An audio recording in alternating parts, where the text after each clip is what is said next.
কিছুদিন আগে আমি গেছিলাম দার্জিলিংয়ে। তো ওখানে ম্যালের ওপরে চৌরাস্তাতে হাঁটতে হাঁটতে হঠাৎ করে চোখ যায় একটা অ্যান্টিক আর্ট শপে। নিজেও আর্টের কাজ করি, অ্যান্টিক আর্ট পিস দেখতে খুব ভালো লাগে, হিস্ট্রি জানতে ভালো লাগে, তো ভাবলাম শপটাতে একবার ভিজিট করি। তো চলো। আর দোকানটার নাম হচ্ছে arts and craft and curious, চৌরাস্তা দার্জিলিংয়ের ওপরেই লোকেটেড। ওখানে কিন্তু এরকম সিমিলার আরও বেশ কয়েকটা দোকান রয়েছে, মানে একই রকমেরই জিনিসপত্র রাখা আছে।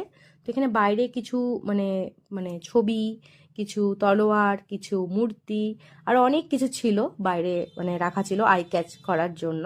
তো আমার এটা দেখে ভীষণ, মানে আমার না অ্যান্টিক আর্ট পিস খুব ভালো লাগে, তাই মানে আমি পছন্দ করি এগুলো দেখতে। তো এগুলো সব কিছু কিন্তু টিবেটিয়ান কালচার, টিবেটিয়ান হিস্ট্রির সাথে খুব ভালোভাবে জড়িত রয়েছে, যেটা স্বপনার খুব ভালো বলতে পারবেন। তো এখানে নেপালি বিভিন্ন অর্নামেন্টস রয়েছে। তো এখানে এই যে ছুরিগুলো দেখছো, এগুলোকে স্থানীয় ভাষায় মনে হয় কুকরি বলে। তো ওর যে উপরে যে কাজগুলো রয়েছে না, সামনে থেকে না দেখলে তোমরা বুঝবে না, মানে এত সূক্ষ্ম কাজ রয়েছে। আর এখানে একটা মানে কাঠের হাতির মুখ রয়েছে, যেটাতে পুরো মান্ডালা ওয়ার্ক করে, এটা সামনে থেকে ভীষণ সুন্দর দেখতে লাগছিল। আর এখানে এই যে পঞ্চমুখী হনুমানজির ব্রোঞ্জের মূর্তি, সব মূর্তিগুলোই কিন্তু ব্রোঞ্জের এবং খুব হেভি ওয়েটের এবং খুবই এক্সপেন্সিভ। আর এই যে মুখোশগুলো দেখছো, এগুলো কিন্তু দরজার বাইরে ইউজ করা হয় নেগেটিভিটি দূর করতে, এটা কিন্তু আমাকে স্বপনার বলেছিলেন।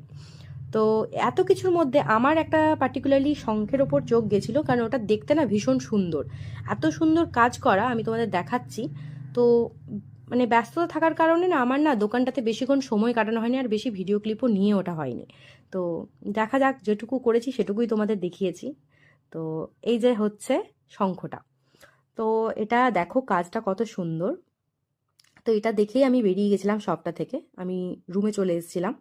তো এখান থেকে আমাদের যে হোমস্টে ছিল, ওই হোমস্টেতে ভিউটা না ভীষণ সুন্দর ছিল। সন্ধে হয়ে গেছে, তো মানে সেরমভাবে হয়তো ভিজিবল শপটা হচ্ছে না, কিন্তু সামনে থেকে যে দেখছিলাম খুব সুন্দর লাগছিল। তো চলো, দেখা হচ্ছে নেক্সট ভিডিওতে। টিল দেন পাশে থেকেও সাবস্ক্রাইব করো।